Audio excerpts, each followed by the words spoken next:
with that familiar theme song, we're going to try and do some movie reviews this week. We haven't seen Michael Snyder for a while, but then again, nothing much has been happening out there, right, Michael?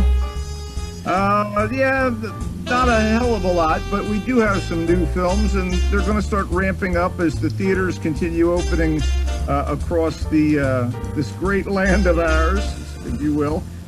Let's kick things off with something that will be opening next Friday, and we have no embargo on it, and I thought it was really good. So let's talk about A Quiet Place Part 2.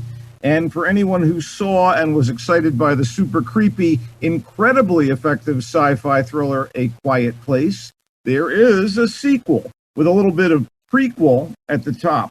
And it's very, very good. Like the first movie, A Quiet Place Part 2 is written and directed by actor John Krasinski.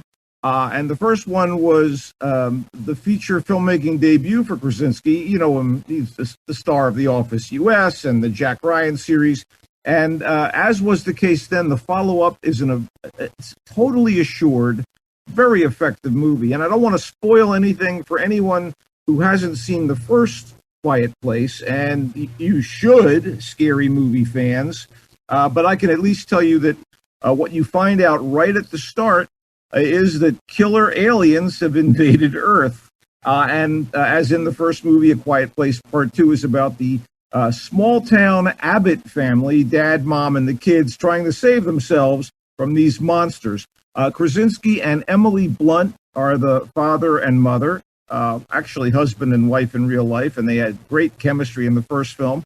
And the Abbotts' harrowing journey continues in Part 2 with their deaf daughter, beautifully played by Millicent Simmons, taking an even more significant role in the family's survival. Also, Cillian Murphy, best known these days as Peaky Blinders mob boss Tommy Shelby, and Jimon Hunsu are on board in this one, and they bring their skills to bear. A Quiet Place Part 2 is set to hit theaters again next Friday, and if you're immunized, that's the quiet place to catch it.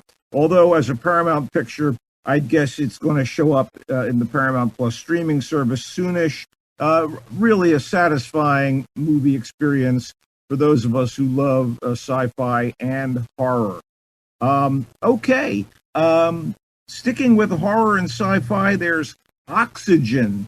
This is a wonderfully claustrophobic movie from Chiller Diller director Alexandre Aja, with France's Melanie Laurent. You might remember her from Inglourious Bastards, or not. Anyway, she plays a woman who wakes up in what appears to be a cryogenic pod with no idea how she got there, where it is, or why she's there. And as she tries to unravel the mystery while trapped in the pod, it's excruciating in a delicious and somewhat sadistic way, with surprising turns that kind of set it apart from a similarly confined thriller, the 2010 Ryan Reynolds vehicle Buried.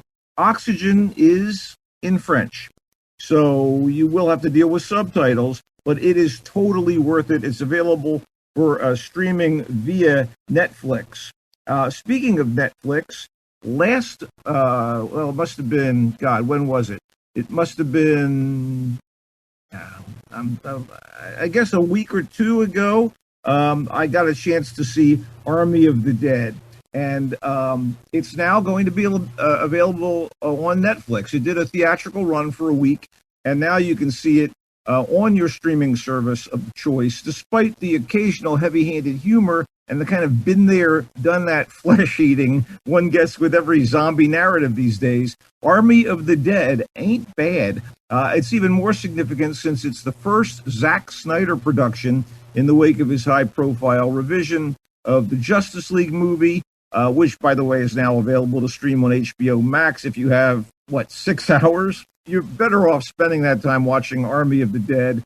And I have to say that it's a better movie than Justice League, primarily because it's less ambitious, and also because it's in many ways a heist movie, and I love heist movies, even ones with zombies. So anyway, in the near future, because this is how things happen, an army experiment to create what I assume is an unkillable, vicious, remorseless soldier unleashes a zombie outbreak in Las Vegas. So to contain the monsters, the government walls off the city and plans to relocate the uninfected Vegas refugees.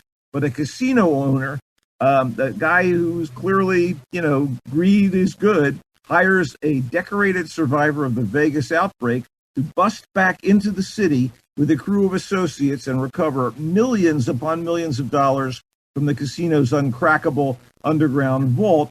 Unfortunately, there are zombies in the way, your basic shamblers, and more frightening, a breed of organized, intelligent, fast-moving zombies with their own hierarchy. There's a ticking clock, too, more precisely a ticking bomb that our merry band has to deal with.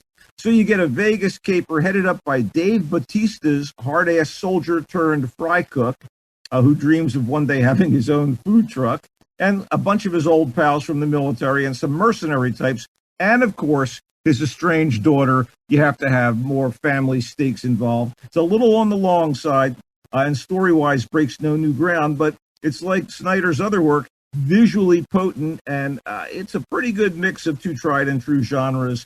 I only wish they had titled it Zombies 11. Anyway, available on Netflix, if you have Netflix. All right, so we've gone the horror sci-fi route, 3 straight movies. I'd like to get a little grittier.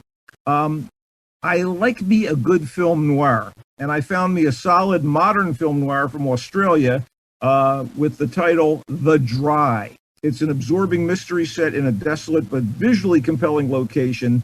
The Dry is definitely enhanced by the presence of a well-known tough guy Aussie actor, Eric Bana, playing the lead as Aaron Falk. He's a federal detective who returns to his rural hometown during a drought that has devastated the area's farms and forests and put citizens in dire financial straits.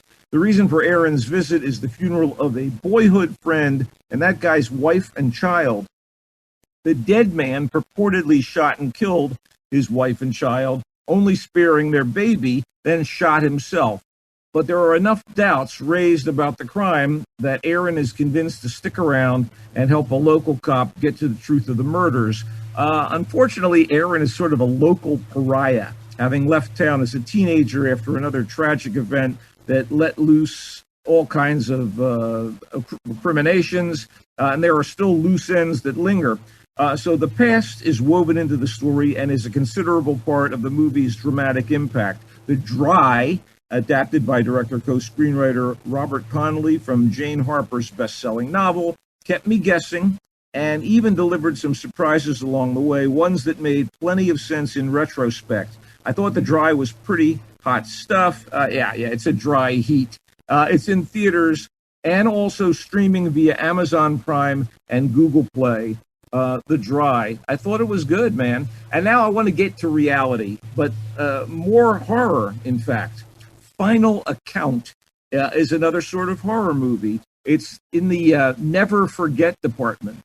Final Account is documentarian Luke Holland's investigation into the mindset of surviving Germans who were citizens during Adolf Hitler's Third Reich.